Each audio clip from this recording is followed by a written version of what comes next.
Good afternoon. Hello friends, this is Supriya. I hope you all are good. Today in this video we will read chapter 11 Vipran part 1 and its PDF you will get my telegram and the link you will get my description. So let's start today's chapter. ये आपका इस part का part 1 होगा जिसमें हम इसके कुछ topics cover करेंगे और इसके बाकी के जो टॉपिक्स हैं वो हम पार्ट 2 में कवर करेंगे. तो मैं इसका पार्ट 2 जो है मैं आपको जल्दी ही अपडेट करा दूंगी. तो चलिए पढ़ते हैं पार्ट 1. सबसे पहले आता है विपणन. विपणन क्या होता है? विपणन की मीनिंग. विपणन से अभिप्राय ऐसी व्यवस्था से है जिसमें वस्तु के उत्पादन, इसके क्रय विक्रय तथा बिक्री के बाद की सेवाएं शामिल होती हैं. विपणन का क्या मतलब होता है? विपणन का अभिप्राय ऐसी व्यवस्था से होता है जिसमें जो वस्तु के उत्पादन, क्रय विक्रय तथा बिक्री के बाद की जो सेवाएं होती हैं, जो सर्विसेज होती हैं, वो शामिल होती हैं, जिसे हम कहते हैं विपणन. अब नेक्स्ट आपका आता है बाजार. बाजार से अभिप्राय ऐसे स्थान से है जहां क्रेता विक्रेता प्रत्यक्ष रूप से वस्तुओं और सेवाओं का क्या करते हैं? क्रय विक्रय करते हैं, जिसे हम कहते हैं बाजार. एंड नेक्स्ट आपका आता है विक्रयण. इससे अभिप्राय उन क्रियाओं से है जो ग्राहक के आदेश प्राप्त करने से लेकर वस्तुओं व सेवाओं की सुपुर्दगी तक में शामिल होती हैं. उसे हम क्या कहते हैं? विक्रयण कहते हैं. अब हम देखते हैं विपणन की कुछ विशेषताएं. विपणन की विशेषताओं में फर्स्ट पॉइंट आपका आता है आवश्यकता की इच्छा. विपणन उपभोक्ताओं की आवश्यकताओं और इच्छाओं को पूरा करने का कार्य करता है. विपणन क्या करता है? जो उपभोक्ताओं की आवश्यकताएं होती हैं और जो इच्छाएं होती हैं उनको पूरा करने का कार्य करता है. सभी व्यक्तियों की आवश्यकताएं लगभग समान होती हैं. जितने भी व्यक्ति होते हैं उनकी जो आवश्यकताएं होती हैं वो लगभग समान होती हैं, परंतु इच्छाएं जो होती हैं वो भिन्न भिन्न होती हैं. जैसे भूख लगना आवश्यक है, लेकिन भूख को भरने के लिए क्या खाया जाता है, ये व्यक्ति की इच्छा पर निर्भर करता है. भूख को शांत करने के लिए रोटी सब्जी या सांभर डोसा या फिर चावल दाल आदि खाया जा सकता है. ये व्यक्ति की इच्छा पर निर्भर करता है. इसे हम कहते हैं आवश्यकता एवं इच्छा, जो कि दोनों ही अलग अलग है. नेक्स्ट आपका आता है एक बाजार प्रस्ताव तैयार करना. विपणन उपभोक्ताओं की आवश्यकताओं व प्राथमिकताओं के अनुसार उत्पाद व सेवाओं के नाम, प्रकार, मूल्य, साइज, उपलब्धि केंद्र आदि जानकारियों को ध्यान में रखकर बाजार प्रस्ताव तैयार किया जाता है. कहने का क्या मतलब है? जब आप किसी प्रोडक्ट को तैयार करते हैं तो उसे बाजार में कैसे उतारना है, उसका एक प्रस्ताव तैयार किया जाता है. तो वो हम कैसे तैयार करते हैं? वो हम जो उपभोक्ताओं की आवश्यकताएं और प्राथमिकताएं होती हैं उनको ध्यान में रखते हुए उनके अनुसार बनाते हैं. उत्पाद व सेवाओं के जो हमारी जो प्रोडक्ट्स होते हैं, जो सर्विसेज होते हैं, उनके जो नाम, प्रकार, मूल्य, साइज, उपलब्धि, ये सारी चीज़ें किस पर आधारित होती हैं? उपभोक्ताओं की जो आवश्यकताएं और प्राथमिकताएं होती हैं उन पर आधारित होती है. उनके आधार पर हम उसको बाजार में लेकर जाते हैं. नेक्स्ट आपका आता है ग्राहक महत्व.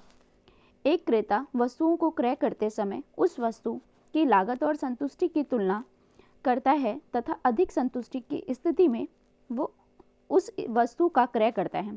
कहने का क्या मतलब है? एक क्रेता वस्तुओं को क्रय करते समय उस वस्तु की लागत और संतुष्टि दोनों की तुलना करता है कि उसकी लागत क्या है और उसको उससे कितना सेटिस्फेक्शन मिलेगा. दोनों की संतुष्टि, दोनों का क्या करता है?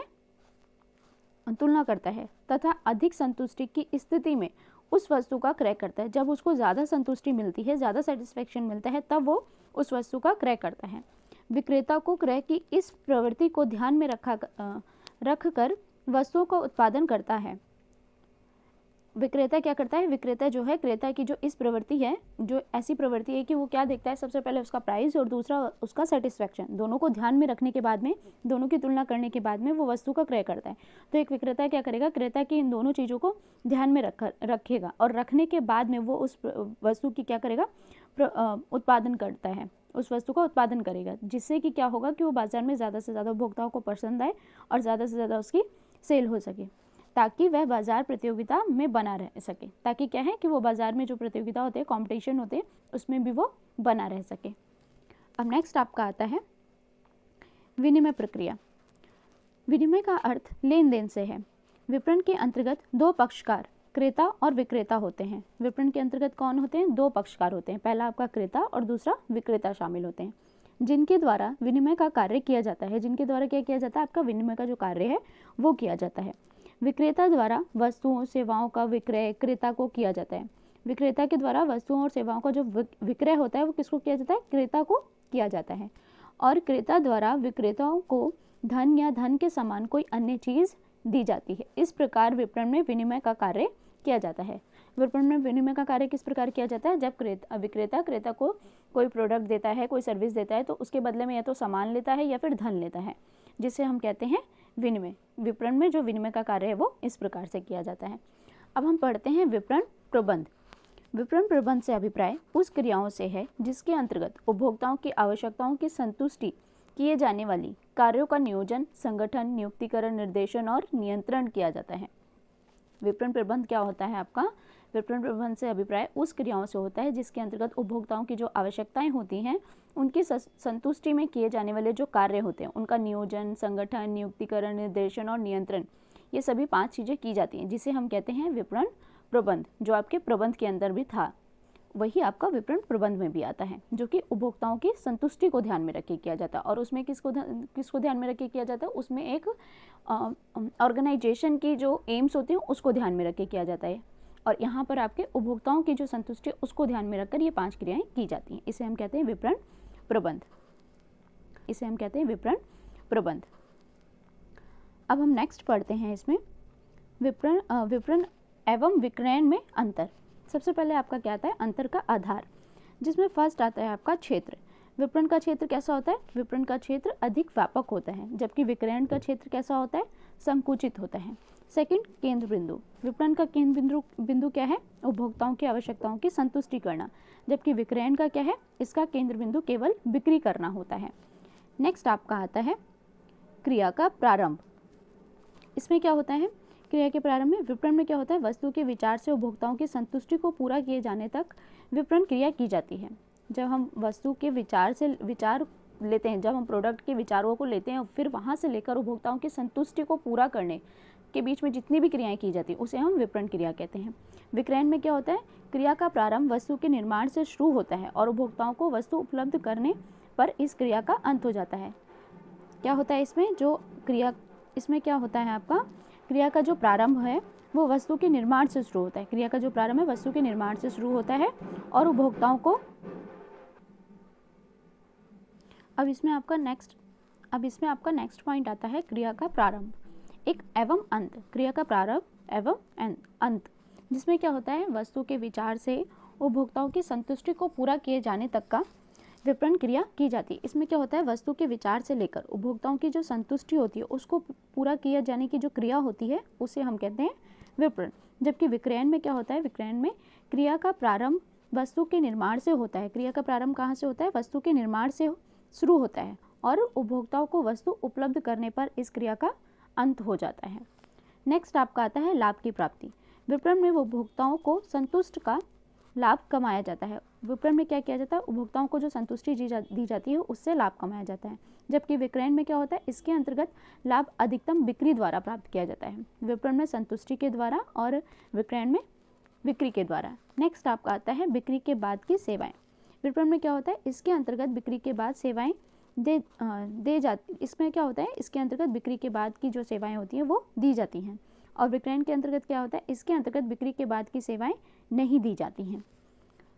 अब हम नेक्स्ट पढ़ते हैं विपणन के कार्य, जिसमें क्या है? फर्स्ट पॉइंट आपका आता है बाजार सूचनाओं का एकत्रीकरण एवं विश्लेषण। बाजार की जो सूचनाएं होती हैं उनका एकत्रीकरण और विश्लेषण। विपणन के अंतर्गत बाजारी सूचनाएं, जैसे फर्स्ट आपका आता है उपभोक्ताओं को कौन सी वस्तु किस मूल्य पर, किस मात्रा में व किस स्थान पर और कब चाहता है, ये सारी सूचनाएं कहाँ आती हैं? ये सारी सूचनाओं का एकत्रीकरण किया जाता है। एकत्रित की गई सूचनाओं का विश्लेषण कर यह निर्णय लिया जाता है कि किस प्रकार की वस्तुओं का उत्पादन किया जाए। बाजार सूचनाओं का एकत्रीकरण एवं विश्लेषण का मतलब क्या होता है कि विपणन के अंतर्गत जब बाजारी सूचनाएं होती हैं, जैसे कि बाजार में हमें किसी प्रोडक्ट को लेकर जाना है तो उससे पहले हमें क्या देखना चाहिए कि उपभोक्ताओं को कौन सा प्रोडक्ट चाहिए, किस प्राइस पे चाहिए, किस मात्रा में चाहिए, कौन से स्थान पर चाहिए और वो कब चाहता है। इन सभी सूचनाओं का हम एकत्रीकरण करते हैं और एकत्रीकरण करने के बाद में उन सूचनाओं का विश्लेषण करते हैं और विश्लेषण करने के बाद हम निर्णय लेते हैं कि किस प्रकार की वस्तु का उत्पादन किया जाएगा। अब नेक्स्ट आपका आता है विपणन नियोजन। विपणनकर्ता द्वारा विपणन के उद्देश्यों की पूर्ति के लिए विपणन नियोजन का कार्य किया जाता है। विपणनकर्ता के द्वारा विपणन के जो उद्देश्य होते हैं उनकी पूर्ति के लिए क्या किया जाता है? विपणन नियोजन का कार्य किया जाता है। जैसे यदि किसी कंपनी को 50% उत्पादन बढ़ाना है तो इसको प्राप्त करने के लिए कई विकल्प हो सकते हैं। परंतु विकल्पों में से किसी एक विकल्प का चयन करना ही क्या कहलाता है, आपका नियोजन कहलाता है, प्लानिंग कहलाता है। नेक्स्ट आपका आता है, नेक्स्ट पॉइंट आपका आता है उत्पादन, डिजाइनिंग तथा विकास। इसमें क्या होता है, एक विक्रेता को प्रतियोगी बाजार में बने रहने के लिए अपनी वस्तु को अन्य प्रतियोगी से अलग तथा आकर्षक दिखाने की आवश्यकता होती है। इसके लिए यह आवश्यक हो जाता है कि वह वस्तु को आकर्षक दिखाने के लिए इसकी डिजाइनिंग भी बेहतर तरीके से करें। उत्पादन का जो डिजाइनिंग तथा विकास होता है प्रोडक्ट का, उसका कहने का मतलब है क्या है कि एक विक्रेता अपनी जो प्रतियोगी फर्म है, एक कंपनी क्या करती है दूसरे कंपनी से प्रतियोगिता करने के लिए, कंपटीशन करने के लिए, तो वहाँ का जो विक्रेता होता है वो क्या करता है, अपना जो प्रोडक्ट है वो कैसा बनाता है, वो ऐसा बनाता है कि जो उसके कॉम्पिटिटर्स हैं उसके प्रोडक्ट से उसका प्रोडक्ट डिफरेंट दिखे, आकर्षक दिखे। और इसके लिए उसको क्या आवश्यक होता है, इसके लिए वस्तु को आकर्षक तथा उसकी डिजाइनिंग दोनों को ही बेहतर बनाना होता है। नेक्स्ट आपका आता है प्रमापीकरण एवं श्रेणीकरण। इसमें क्या होता है, विपणन के अंतर्गत वस्तुओं का प्रमापीकरण, जैसे अर्थात वस्तु का आकार हो गया, किस्म, डिजाइन, भार, रंग, प्रयोग आदि, ये सब आपका प्रमापीकरण में आता है। में समरूपता व श्रेणीकरण करना, इसमें क्या आता है, सामान्य किस्म और बेहतर किस्म, विशेष की वस्तुओं को अलग अलग करना। जो सामान्य किस्म की वस्तुएं उनको अलग करना और जो बेहतर किस्म की वस्तुएं उनको अलग करना आदि का जो कार्य किया जाता है वो श्रेणीकरण में किया जाता है। और जो प्रमापीकरण होता है उसमें ये देखा जाता है कि वस्तु का साइज़ क्या होगा, प्रोडक्ट का साइज़ क्या होगा, किस्म क्या होगी, उसके डिज़ाइन क्या होगा, भार मतलब उसका वेट क्या होगा, उसका कलर क्या होगा, उसका यूजेस क्या है, इन सब चीज़ों को प्रमापीकरण में किया जाता है। अब नेक्स्ट आपका आता है पैकेजिंग एवं लेबलिंग। इसमें क्या होता है, विपणन के अंतर्गत वस्तु की पैकेजिंग का उद्देश्य वस्तु को परिवहन व अन्य परिस्थितियों में होने वाली क्षय, टूट फूट व क्षति से बचाने तथा लेबलिंग का उद्देश्य, पैकेजिंग का उद्देश्य क्या होता है, पैकेजिंग का उद्देश्य ये होता है कि जब हम वस्तु को पैकिंग करते हैं तो ये ध्यान करते हैं कि जब वो परिवहन में जाएगी तो ऐसी परिस्थितियों में क्या होगा, उसका नुकसान ना हो, उसकी टूट फूट ना हो, उसमें क्षति ना पहुँचे, इन सभी चीज़ों से बचाने के लिए हम उसको पैकेजिंग करते हैं। और लेबलिंग का उद्देश्य क्या होता है, लेबलिंग का उद्देश्य होता है वस्तु के विषय में जानकारी देना, वस्तु के जो प्रोडक्ट के बारे में जानकारी देना, वो किससे देते हैं, लेबलिंग के थ्रू। जैसे क्या है, वस्तु की उत्पादन तिथि क्या है, उसका मूल्य क्या है, उसकी प्रयोग की विधि क्या है, बैच नंबर क्या है, प्रयोग की अंतिम तिथि क्या है, वस्तु को बनाने में प्रयोग की जाने वाली सामग्री क्या है, ये सब हम किस में लिखते हैं, लेबलिंग में लिखते हैं। देने को कहा जाता है क्या, पैकेजिंग और लेबलिंग। नेक्स्ट आपका आता है नामकरण और ब्रांडिंग। किसी भी उत्पाद की पहचान उस वस्तु के ब्रांड से होती है। किसी वस्तु की ब्रांडिंग उसे प्रतियोगी बाजार में एक अलग पहचान देती है और प्रतियोगिता बाजार में बने रहने को भी सुनिश्चित करती है। नामकरण और ब्रांडिंग क्या होता है, किसी भी उत्पाद की पहचान किससे की जाती है, ब्रांड से की जाती है। और किसी वस्तु की जो ब्रांडिंग है वो क्या, बाजार में प्रतियोगिता जो फर्म होती है, हमारे कॉम्पिटिटर्स फर्म होते हैं, उससे अलग दिखाने का एक पहचान होता है। और हम ज़्यादा उस मार्केट में अगर टिके रहना चाहते हैं तो हमें अपनी वस्तु की ब्रांडिंग करनी ही पड़ेगी, जिससे कि हम कॉम्पिटिटर से हमेशा अलग दिखें और उनसे कॉम्पिटिशन जो है वो करते रहें। नेक्स्ट आपका आता है ग्राहक सहायक सेवा। इसमें क्या होता है, विपणन की एक अहम विशेषता है जो उसे बिक्री व बाजार आदि क्रियाओं से अलग करती है। विपणन क्या है, एक अहम विशेषता है जो उसे बिक्री व बाजार की जो आदि क्रियाएं होती हैं उनसे अलग करती हैं। वस्तु है, वस्तु की बिक्री के बाद की सेवाएं हैं, क्या है ये, अलग करती है वह वस्तु है, वस्तु की बिक्री के बाद की जो सेवाएं हैं वो है ये, जिससे उपभोक्ताओं की संतुष्टि में वृद्धि होती है। जिससे क्या होता है, जो आपके कस्टमर्स होते हैं उनकी जो सेटिस्फेक्शन है उसमें वृद्धि होती है। इसके लिए विपणनकर्ता को निम्न सेवाएं प्रदान की जाती है। इसके लिए क्या करता है विपणनकर्ता, निम्न सेवाएं प्रदान करता है। जैसे कि फर्स्ट आपका आता है ग्राहक शिकायत निवारण केंद्र। उसने क्या बनाया हुआ है, ग्राहक शिकायत निवारण केंद्र, जहाँ पे कस्टमर्स जाके अपना प्रोडक्ट के लिए जो भी शिकायत है वो कर सकता है। नेक्स्ट विक्रय उपरांत सेवाएं, वो विक्रय से उपरांत जो सेवाएं होती हैं वो प्रोवाइड करें। थर्ड उधार सेवाएं। फोर्थ तकनीकी सेवाएं, आपकी टेक्निक्स की हो गई। और फिफ्थ देखरेख की सुविधाएं। ये सारी क्या है, सेवाएं प्रदान करता है। नेक्स्ट आपका आता है उत्पादों का मूल्य निर्धारण। उत्पादों के मूल्य निर्धारण में क्या होता है, किसी वस्तु का मूल्य निर्धारण एक अहम प्रक्रिया है, क्योंकि किसी वस्तु का मूल्य ही उस वस्तु की बिक्री को निर्धारित करता है। किसी वस्तु का मूल्य निर्धारण क्या है, एक अहम प्रक्रिया है, क्योंकि किसी वस्तु का मूल्य ही उस वस्तु की बिक्री को निर्धारित करता है। मूल्य निर्धारण के समय वस्तु की लागत, लाभ की दर, प्रतियोगी और वस्तु का मूल्य और सरकारी नीति आदि को ध्यान में रखा जाता है। मूल्य निर्धारण करते समय हम क्या करते हैं, वस्तु की लागत, लाभ की दर, प्रतियोगी वस्तु का मूल्य और सरकारी नीति, इन सब चीज़ों को ध्यान में रखकर हम वस्तु के मूल्यों का निर्धारण करते हैं। नेक्स्ट आपका आता है संवर्धन। संवर्धन के अंतर्गत उपभोक्ताओं को वस्तुओं की जानकारी दी जाती है। संवर्धन के अंतर्गत क्या होता है, उपभोक्ताओं को जो प्रोडक्ट्स होते हैं उनकी जानकारी दी जाती है ताकि वह उस विशेष वस्तु को खरीदने के लिए प्रेरित हो, ताकि क्या है, वो उस विशेष वस्तु को खरीदने के लिए प्रेरित हो जाए। संवर्धन के अंतर्गत विज्ञापन, व्यक्तित्व विक्रय संवर्धन और प्रचार आदि शामिल होते हैं। संवर्धन क्या है, आपकी एक तरीके की एडवर्टाइजिंग होती है जिसमें हम क्या करते हैं, एडवर्टाइजिंग के थ्रू अपने प्रोडक्ट्स के लिए जो कस्टमर्स होते हैं उनको आकर्षित करते हैं जिससे कि वो ज़्यादा से ज़्यादा आकर्षित हों और प्रोडक्ट को बाय करें। नेक्स्ट आपका आता है भौतिक वितरण। इसमें क्या है आपका, भौतिक वितरण में इसके अंतर्गत इसके द्वारा वस्तुओं को उत्पादन स्थान से उपभोक्ता स्थान तक पहुंचाया जाता है। भौतिक वितरण में क्या होता है, इसके द्वारा वस्तुओं को उत्पादन स्थान से, जहां से वो उत्पादित हो रही हैं, वहां से लेकर उपभोक्ता के स्थान तक पहुंचाया जाता है, जिसे हम भौतिक वितरण कहते हैं। भौतिक वितरण के अंतर्गत वस्तुओं के भंडारण, स्टॉक मात्रा, परिवहन आदि का जो कार्य किया जाता है उसे भी हम भौतिक वितरण कहते हैं। इस प्रकार यह वस्तु में समय व स्थान उपयोगिता पैदा करता है। इस प्रकार क्या करता है, ये वस्तु में समय व स्थान की उपयोगिता जो होती है उसको पैदा करता है। नेक्स्ट आपका आता है परिवहन। प्राय उत्पाद का स्थान व उपभोग का स्थान अलग अलग स्थान पर स्थित होते हैं। उत्पाद का जो स्थान होता है और उपभोग का जो स्थान होता है वो कहाँ होते हैं, अलग अलग स्थित होते हैं। परिवहन दोनों स्थानों को जोड़ने का कार्य करता है, अतः परिवहन द्वारा वस्तुओं में स्थान उपयोगिता का सृजन होता है। परिवहन क्या करता है, इन दोनों स्थानों को जोड़ने का कार्य करता है। कैसे, वो एक स्थान से प्रोडक्ट्स को उठाता है और उपभोक्ता के स्थान पर उन्हें ले जाकर छोड़ता है, तो इसीलिए वो जोड़ने का कार्य करता है। नेक्स्ट आपका आता है संग्रहण। प्राय कई कारणों की वजह से वस्तुओं के उत्पादन के बाद तुरंत बिक्री संभव नहीं हो पाती। प्राय क्या होता है, कई कारणों की वजह से वस्तुओं के उत्पादन होने के बाद भी जो उसकी बिक्री है वो संभव नहीं हो पाती है। ऐसी स्थिति में वस्तुओं के संग्रहण की आवश्यकता होती है। ऐसी स्थिति में क्या होता है, वस्तुओं के संग्रहण की आवश्यकता होती है, उसके भंडारण की, ताकि वस्तुओं को सुरक्षित रखा जा सके। संग्रहण वस्तुओं को उपभोक्ताओं को सही समय पर सुपुर्द कराने में मदद करता है। संग्रहण क्या करता है, वस्तुओं को उपभोक्ताओं को सही समय पर सुपुर्द कराने में मदद करता है। अब हम नेक्स्ट पढ़ते हैं विपणन प्रबंध दर्शन। विपणन प्रबंध दर्शन में निम्नलिखित 5 विचारधाराएं शामिल होती हैं, जिसमें फर्स्ट आपकी विचारधारा है उत्पादन विचारधारा। उत्पादन विचारधारा, इसके अंतर्गत एक कंपनी यह सुनिश्चित करती है कि उसके द्वारा उत्पादित वस्तुएं सही समय पर, सही स्थान पर, सही मूल्य पर और उसके ग्राहकों को उपलब्ध हों। उत्पादन विचारधारा क्या होता है, उत्पादन विचारधारा के अंतर्गत एक जो कंपनी होती है वो ये सुनिश्चित करती है कि उसके द्वारा जो प्रोडक्ट्स बनाए जा रहे हैं वो सही समय पर, सही स्थान पर और सही प्राइस पर उसके जो कस्टमर्स हैं उनको उपलब्ध हो।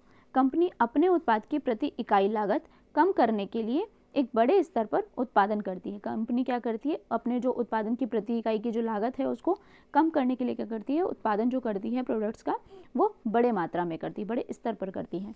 नेक्स्ट आपका आता है उत्पाद विचारधारा। उत्पाद विचारधारा के अंतर्गत कंपनी अपने उत्पाद की गुणवत्ता को अधिकतम करती है। उत्पाद विचारधारा में क्या है, कंपनी जो उसके प्रोडक्ट्स होते हैं उसकी जो क्वालिटी होती है उसको अधिकतम करती है, ताकि अधिक से अधिक उपभोक्ताओं को उस निश्चित उत्पाद को लेने के लिए प्रेरित किया जा सके, जिससे कि क्या होगा, जो उसके कस्टमर्स हैं वो उसको लेने के लिए अधिक से अधिक प्रेरित हो सकते हैं, क्योंकि ग्राहक अच्छी क्वालिटी, अच्छी गुणवत्ता की वस्तुओं को लेने के लिए अधिक प्रेरित होते हैं। क्योंकि कस्टमर्स क्या है, अच्छे जो प्रोडक्ट्स होते हैं, जो अच्छे क्वालिटी वाले प्रोडक्ट्स होते हैं उनको लेने के लिए अधिक प्रेरित होते हैं। अब नेक्स्ट आपका आता है बिक्री विचारधारा। कंपनी जो इस विचारधारा का अनुसरण करती है उनका यह मानना होता है कि वस्तु खरीदी नहीं जाती बल्कि उसे बेचा जाता है। कंपनी जो है अगर बिक्री विचारधारा को मानती है तो वो क्या कहती है, इस विचारधारा के अनुसरण करती है तो वो ये बोलती है कि वस्तु खरीदी नहीं जाती बल्कि उन्हें बेचा जाता है।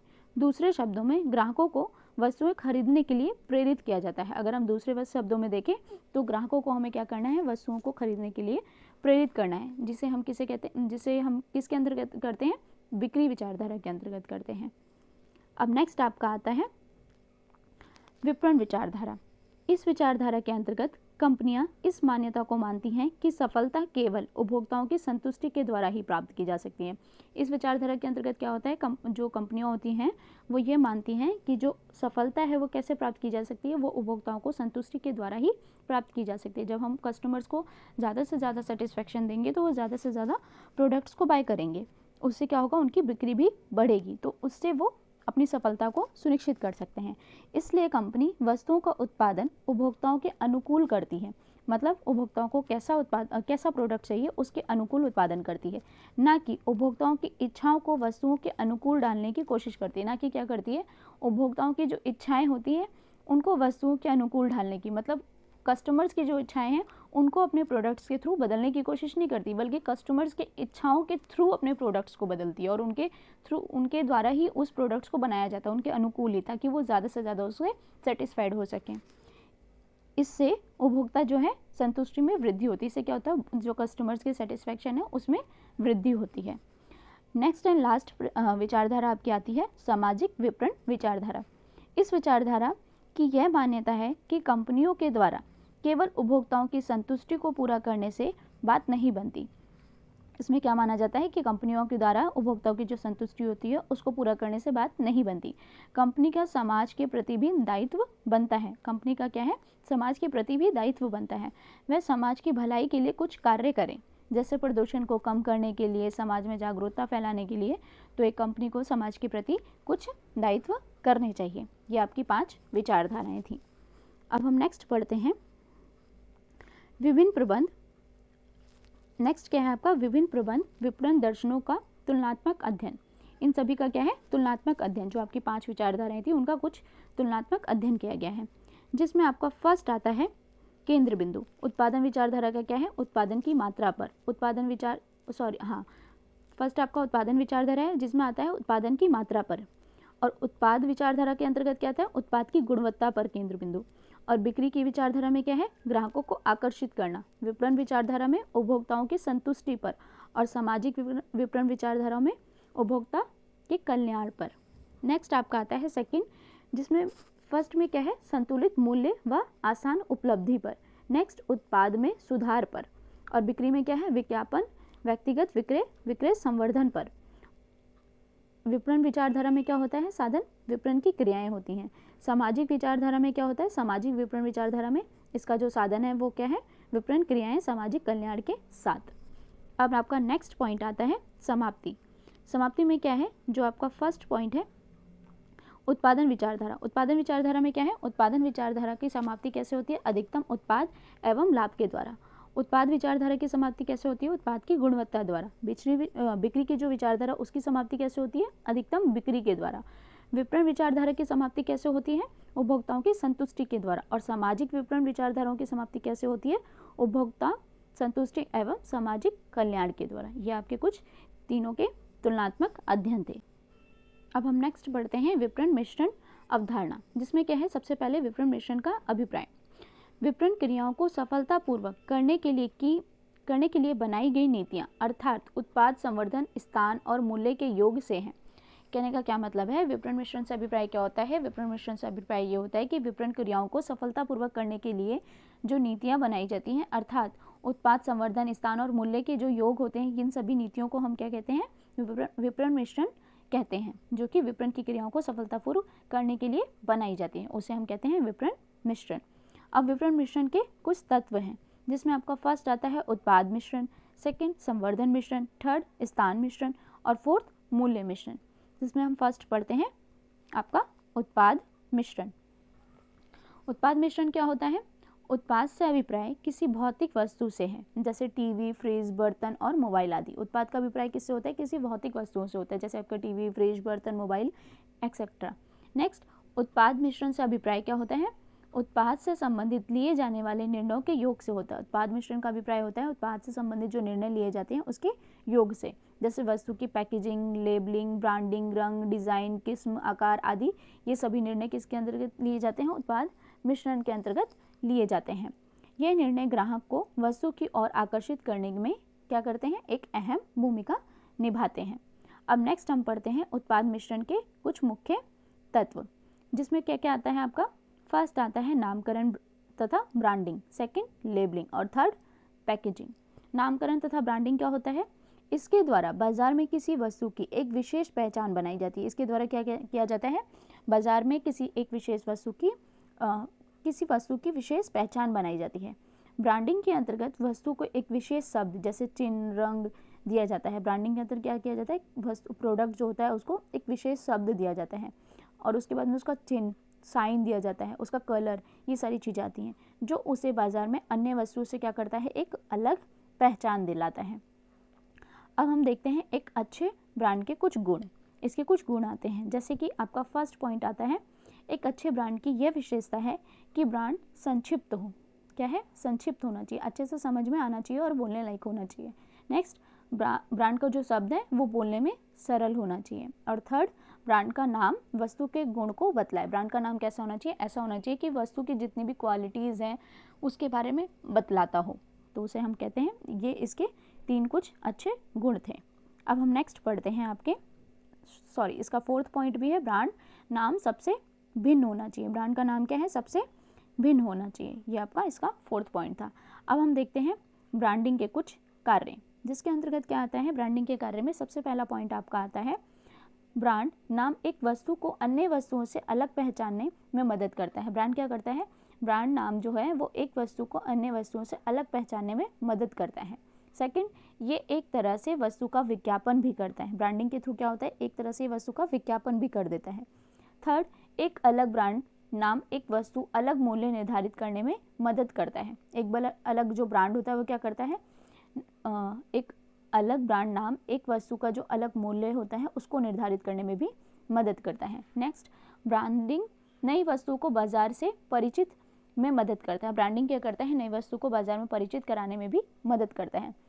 नेक्स्ट एंड लास्ट पॉइंट है आपका, ब्रांडिंग क्वालिटी को सुनिश्चित करती है तथा ग्राहक को विश्वास में वृद्धि करती है। क्या होता है ब्रांडिंग के थ्रू? जैसे कि अगर आपको कोई प्रोडक्ट परचेज करना है तो उसका ब्रांड बहुत ज़्यादा चलता है, हर किसी के मुंह पे रहता है, जिससे भी पूछोगे तो आप वो उस ब्रांड की तारीफ़ करता है, तो आप उसके थ्रू उस ब्रांड पे विश्वास करने लग जाओगे कि हाँ सच में उसमें वो क्वालिटी प्रोडक्ट है, तो आप उसके थ्रू आकर्षित होकर उसको ज़्यादा से ज़्यादा बाय करोगे। अब हम नेक्स्ट पढ़ते हैं आपका लेबलिंग। लेबलिंग क्या होता है? इसके अंतर्गत वस्तु के लिए लेबल तैयार किया जाता है। इसके अंतर्गत क्या है? वस्तु के लिए लेबल तैयार किए जाते हैं, जिसमें वस्तुओं से संबंधित सभी महत्वपूर्ण जानकारी दी जाती है। जिसमें क्या करते हैं, जो हमारा प्रोडक्ट होता है उससे रिलेटेड जितनी भी जानकारी होती है वो दी जाती है। जैसे कि क्या है? प्रोडक्ट का नाम, बनाने की विधि, उत्पादन की तिथि, उत्पादन की अंतिम तिथि, मूल्य, बैच नंबर आदि, ये सब किस में किया जाता है? आपके लेबलिंग में किया जाता है। अब आपका आता है लेबलिंग के प्रकार, जिसमें आपके लेबलिंग के प्रकार में क्या क्या आते हैं आपके? फर्स्ट आपका आता है ब्रांड लेबल, जिस पर केवल वस्तु के ब्रांड का नाम लिखा जाता है। ब्रांड लेवल में क्या होता है? जिस पर सिर्फ वस्तु के ब्रांड का नाम लिखा जाता है। सेकंड आता है आपका श्रेणी लेबल। इसमें क्या होता है? जिस पर वस्तु की क्वालिटी को निश्चित करने वाले शब्द व अंक लिखे जाते हैं। जिसमें क्या किया जाता है? वस्तु की जो क्वालिटी होती है उसको निश्चित करने वाले जो शब्द होते हैं और जो अंक होते हैं उनको लिखा जाता है। तीसरा आता है आपका विवरणात्मक लेबल, जिसमें क्या है? इस वस्तु के विवरण की जानकारी दी जाती है। वस्तु का जो पूरा विवरण होता है उसकी जानकारी दी जाती है, जैसे वस्तु का नाम, किस्म, बैच नंबर, प्रयोग की विधि आदि, ये सब कुछ आपका इसके अंतर्गत आता है। लेबलिंग के कितने प्रकार हैं आपके? 3 प्रकार हैं। अब हम देखते हैं लेबलिंग के कुछ कार्य, जिसमें आपका क्या है? लेबलिंग के कार्यों में आपका फर्स्ट पॉइंट आता है, लेबलिंग वस्तु की जानकारी देती है। लेबलिंग क्या करती है? वस्तु की जो जानकारी है वो देती है। नेक्स्ट, लेबलिंग वस्तु व ब्रांड की पहचान कराता है। लेबलिंग क्या करता है? वस्तु व ब्रांड की जो है वो पहचान कराता है।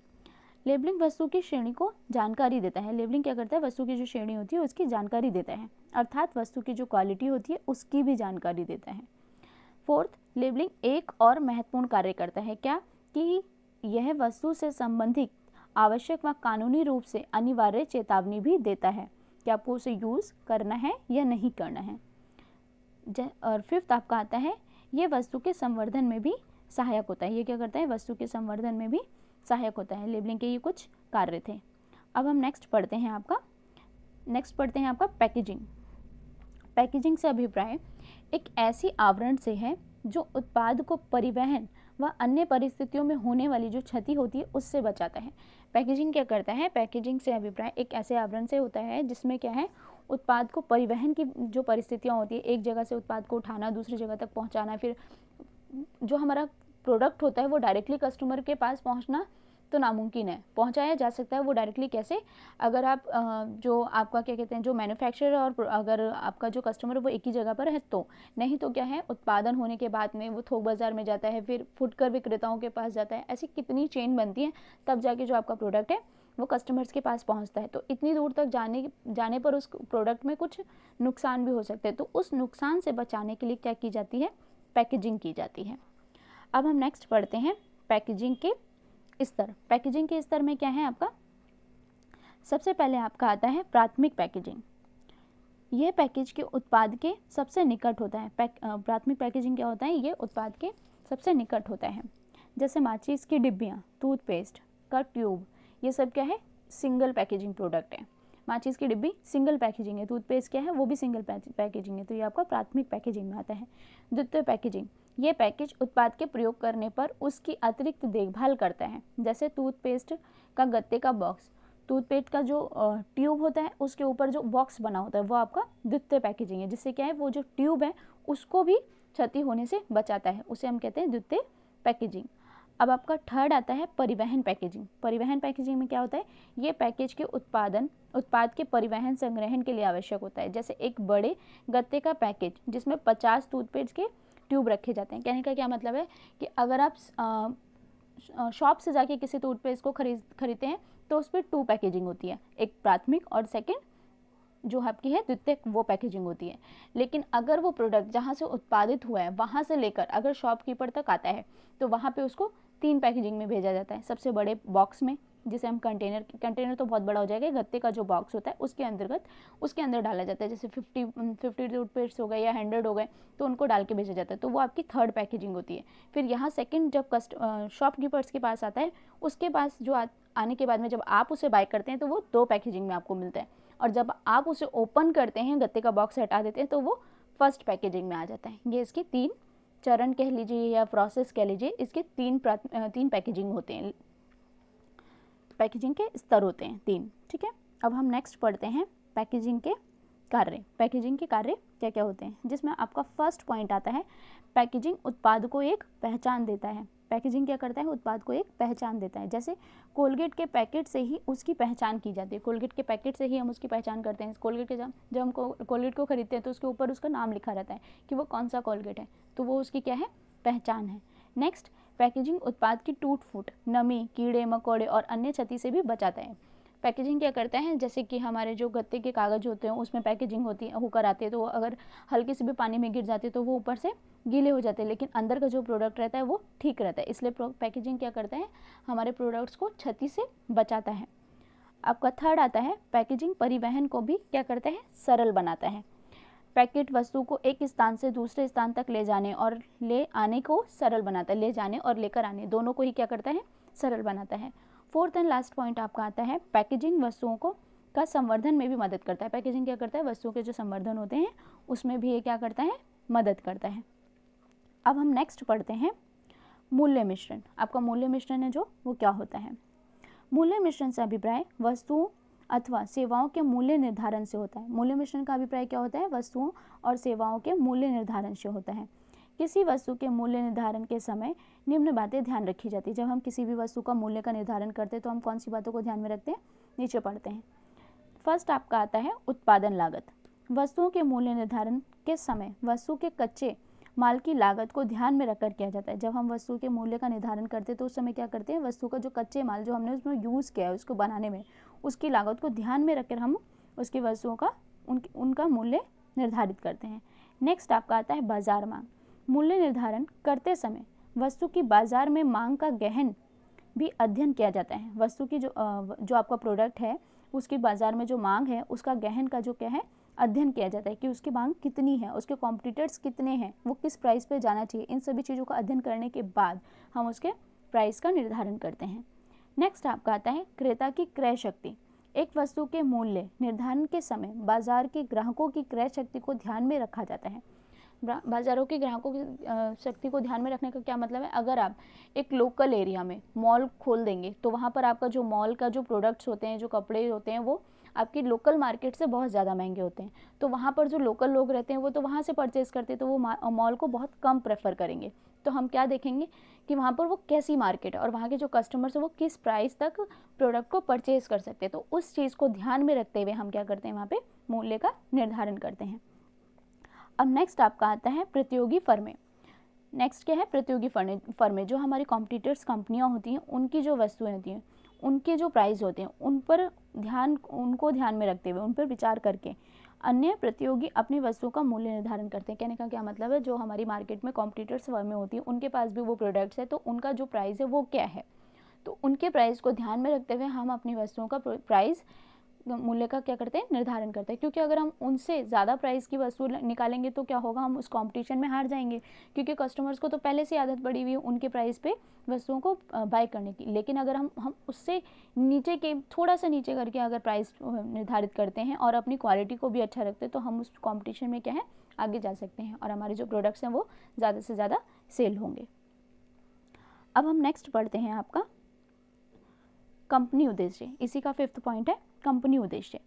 एक कंपनी को किसी वस्तु के मूल्य का निर्धारण करते समय कंपनी के उद्देश्यों को भी ध्यान में रखना चाहिए। एक कंपनी को क्या है, यदि वो एक कंपनी को किसी वस्तु का जो मूल्य का निर्धारण करते समय, जब कोई कंपनी किसी वस्तु का मूल्य का निर्धारण करती है तो उस कंपनी के जो उद्देश्य होते हैं उनको भी ध्यान में रखना चाहिए।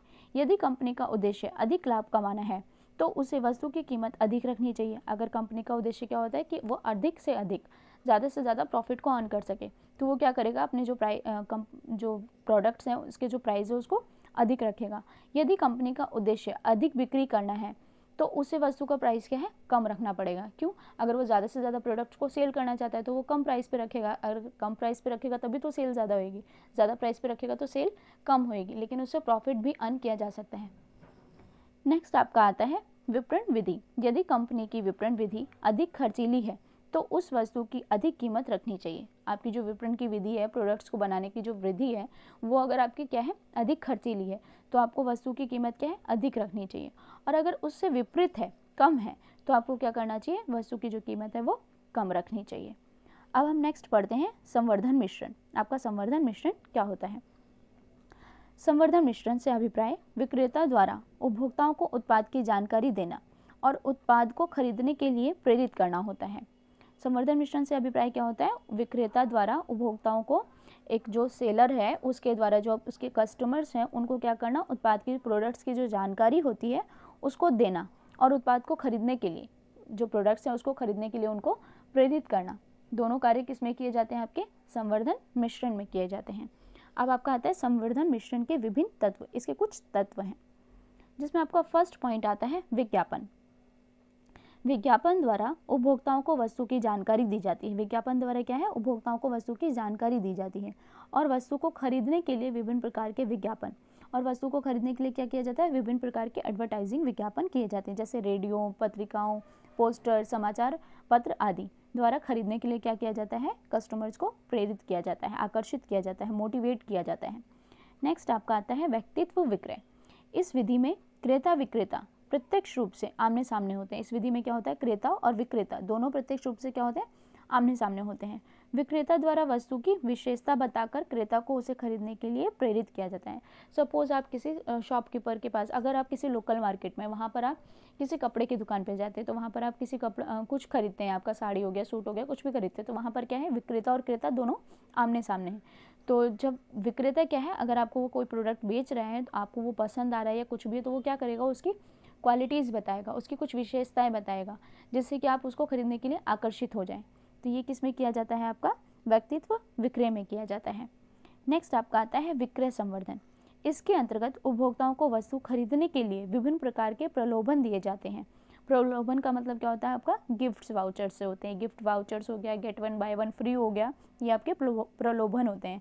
जैसे उपहार देना, कीमत में छूट देना, सैंपल बांटना आदि, ये आपके विक्रय संवर्धन में आते हैं। नेक्स्ट आपका आता है प्रचार अथवा लोक प्रसिद्धि।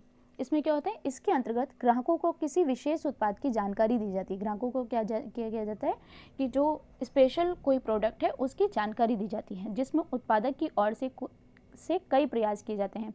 जिसमें उत्पादक की ओर से क्या है, कोई प्रयास नहीं किया जाता है, जैसे किसी पत्रिका द्वारा स्वयं किसी वस्तु का प्रचार करना, जैसे कि कोई मैगजीन छप रही है तो वो अपने आप से ही उस उत्पाद का प्रचार कर देते हैं। और इसमें क्या है, विक्रेता उत्पादक जो होता है उसकी कोई भी अपनी तरफ से प्रयास नहीं करता है। वो डायरेक्टली अगर न्यूज़पेपर में उसका ऐड दे दिया तो वो उसने नहीं बोला, वो अपने आप ही छप गया, तो उसमें उसका कोई प्रयास नहीं होता है। उसे कहते हैं प्रचार अथवा लोक प्रसिद्धि।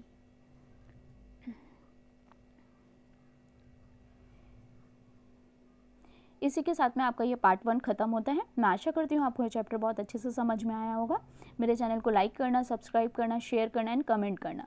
Have a good day, have a good day नहीं, हैव अ गुड करियर, क्योंकि आपके एग्जाम्स बहुत ही पास हैं। मैं आशा करती हूँ आप लोग बहुत अच्छे से प्रिपरेशन कर रहे होंगे। Thank you for watching.